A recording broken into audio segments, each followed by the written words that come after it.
نبوی دور کا مدینہ منورہ، یہ تمام گھر جو ہیں امہات المومنین کے ہیں۔ سب سے پہلا گھر یہ سیدہ عائشہ صدیقہ رضی اللہ تعالی عنہا کا ہے، اور اس کے ساتھ یہ والا سیدہ فاطمہ اور حضرت علی رضی اللہ تعالی عنہ کا گھر ہے، اور یہ والے امہات المومنین کے گھر ہیں،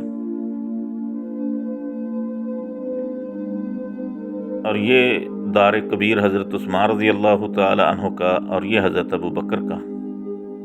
اور اس کے ساتھ یہ دار صغیر، یہ بھی حضرت عثمان رضی اللہ تعالی عنہ کا گھر ہے۔ یہ حضرت عمر رضی اللہ تعالی عنہ کا گھر ہے، اور اس کے ساتھ والا اگلا گھر سیدنا ابو بکر صدیق رضی اللہ تعالی عنہ کا ہے، اور یہ قلعہ حسان بن ثابت رضی اللہ تعالی عنہ ہے۔ اس کے علاوہ اور دو گھر ہیں، وہ یہ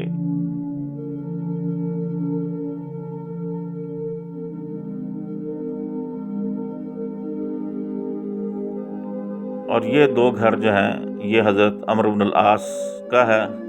اور اس کے ساتھ والا گھر جو ہے خالد بن ولید رضی اللہ تعالی عنہ کا ہے۔ اور سبحان اللہ، یہ دونوں ہی اسلام سے پہلے بھی آپس میں بہت گہرے دوست تھے، اور مدینہ میں آ کر کے پھر دونوں نے ایک ساتھ قریب قریب گھر بنائے۔ اس کے علاوہ یہ ثقیفہ بنی ساعدہ ہے۔ اچھا، اب یہ جتنا بھی ابھی ہم نے دیکھا ہے، یہ سارے کا سارا اب مسجد نبوی میں آ چکا ہے،